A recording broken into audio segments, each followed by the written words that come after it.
الوحش الصغير بمعالج كوالكوم سناب دراجون 870 5G بتكنولوجيا 7 نانومتر ومعالج رسوميات أدرينو 650. وبالفعل نفس المعدات اللي نلقاها في البوكو F3، لكن صدقني في فرق كبير في باقي المواصفات. فنحن نتحدث هنا عن شيء خرافي بذاكرة 128 أو 256 جيجا من نوع UFS 3.1، وهذه ميزة مقابل عيب لعدم القدرة على وضع بطاقة تخزين خارجية مايكرو SD للأسف، مع رام 8 و12 جيجا اللي يمكن دعمها ب 3 جيجا إضافية من الذاكرة، وتساعد بالأخص الناس اللي تستخدم أكثر من أبليكيشن في وقت واحد. خلينا الآن نروح لمرحلة الاختبارات بعيدا عن الورق. أول شيء جربته هو جيك بانش، حقق لي 987 في السنجل و 3817 في المالتي، وهي نتائج مرضية. أما في فحص أنتوتو بنش مارك حقق لي 672 ألف نقطة. ومن الاختبار نرى أن الرسومات على الجوال خرافية، وحقا هو يقدم قيمة مقابل السعر. لكن لم تتوقف الرحلة هنا، فقد زودتها شاومي بنظام تبريد جديد لتبديد الحرارة أثناء تشغيل الألعاب الثقيلة والاستخدام المطول. على كل حال علي التجربة، فبدأت مع لعبة بيس وضعتها على 60 فريم وكان اللعب سلس، إلا أني وجدت لاج، لكني اكتشفت لاحقا أنه بسبب النت الخاص بي. أما الكود فشغلها أيضا مع 60 فريم على أعلى إعدادات بدون مشاكل وبدون ارتفاع كبير في حرارة الجوال على كلا اللعبتين. أما لعبة بابجي شغلها مع 60 فريم والHDR، كما يستطيع تشغيلها مع الالترا HD، يعني أكثر من مثالي لعشاق اللعبة. وشغلتها لما كان على حرارة 33.5 درجة للبطارية، 35 درجة على المعالج، وبعد 47 دقيقة من اللعب على أقوى الإعدادات ووضع سطوع الشاشة على أعلى شيء مع رفع مكبرات الصوت إلى أعلى شيء، مستوى البطارية نقص 10% فقط. وبعد 16 دقيقة أخرى من اللعب وجلد اللاعبين انخفضت البطارية إلى 30%، وارتفعت حرارة المعالج إلى 48 درجة وحرارة البطارية إلى 39 درجة، لكن بالطبع ستكون أقل والبطارية ستصمت أكثر لأنك لن تستخدم الهاتف بهذا الشكل. فأنا فقط أردت أن أعصرها عصر لنعرف قوة الجوال اللي ما خيبش ظني في الحقيقة.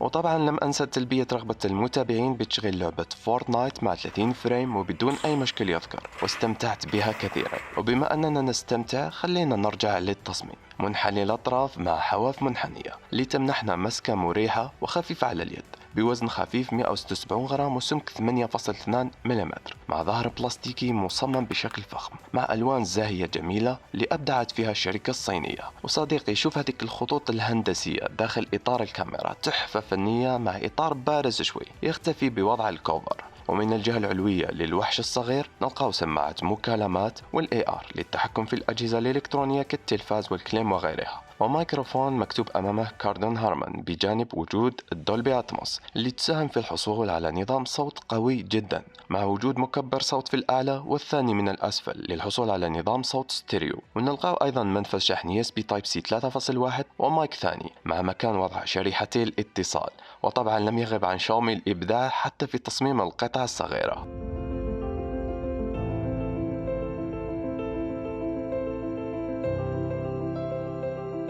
أما من الأمام الشاشة محمية بطاقة كورنين غوريلا جلاس فيكتس اللي تعتبر أقوى طبقة حماية للجوالات حاليا، على شاشة أمولاد مع 68 مليار لون. فتخيل معي صديقي ألوان الصور المعروضة على هذه الشاشة بحجم 6.28 إنش، تغطي 89.2% من الواجهة، مناسب لعشاق الهواتف الخفيفة على اليد والجيب، مع عرض دولبي فيجن ودقة الفول اتش دي بلس مع نسق HDR10 بلس، وسطوع يصل حتى 1100 نتس، لذا لا تقلق على عدم وضوح الرؤية في الشمس.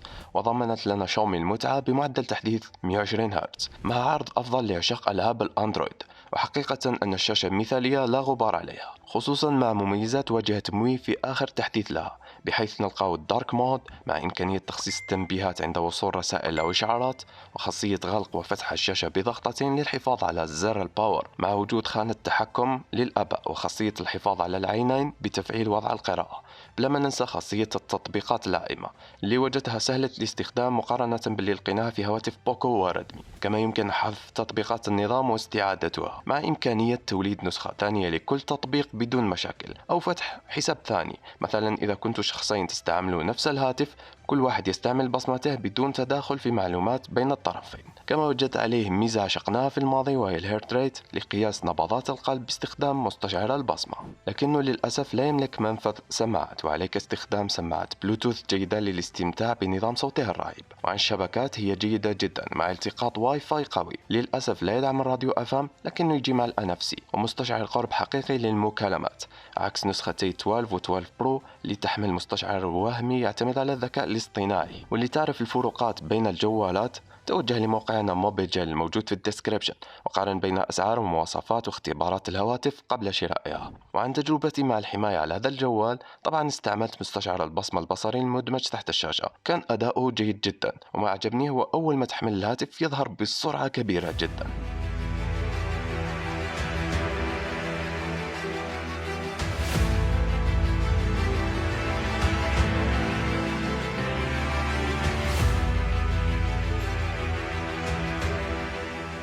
قصة إبداع شاومي لم تنتهي هنا. قالوا لنا دعنا نبهركم بكاميراتنا الثلاثية المصممة بشكل جميل جدا، لكن ماذا عن أدائها؟ دعنا أولا نتعرف عليها. الأساسية بدقة 50 ميجا بكسل، فتحة عدسة 1.9 مع التثبيت البصري، وبمستشعر قوي من سوني هو الآيماكس 766، وكاميرا ثانوية بزاوية عريضة 123 درجة بدقة 13 ميجا بكسل، وكاميرا تيليفوتو ماكرو بدقة 5 ميجا بكسل. بطبيعة الحال جربنا صور الماكرو اللي كانت قوية، ثم جربنا التقريب البصري 2x اللي عجبني، أما التقريب الرقمي 10x كان مقبول، وال5x كان جيد لكن ليس قوي جدا. ورغم أن الجو لم يكن جيد هذه الأيام ونقول الحمد لله على كل شيء، إلا أني قررت تفعيل ال AI وحصلت على صور بألوان زاهية، سطوع جيد، تشبه ألوان قريب جدا لما كان موجود أمامي بتفاصيل قوية.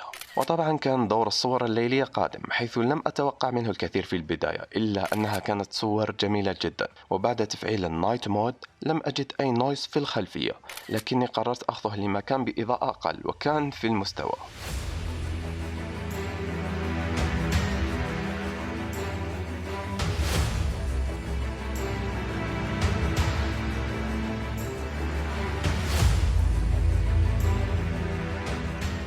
وعن الفيديو هو يصور ال 8K مع 24 فريم، ويصور ال 4K مع 30 و 60 فريم، وحقيقة الجودة خرافية. كما كان الدور على مانع الاهتزاز اللي يمكن تفعيله بسهولة في مود متوسط أو قوي، ولم يقل لي هذا الهاتف سوى هل تريد المزيد. وبالفعل أردت تجربة التصوير بالعرض البطيء مع 960 فريم. وهنا جاء دور كاميرا السيلفي بدقة 32 ميجا بكسل وفتحة عدسات 2.5. كما قلت الجو كان شوية مضطرب، فقررت نأخذ صور من استوديو المنتجات، وكانت مقنعة جدا، ينقصها فقط بعض التفاصيل، أما الباقي هو مرضي. وهي تصور فيديوهات فول اتش دي مع 30 و60 إطار اللي لقيته أقوى من صور السيلفي. وإليكم تحية لأحلى متابعين.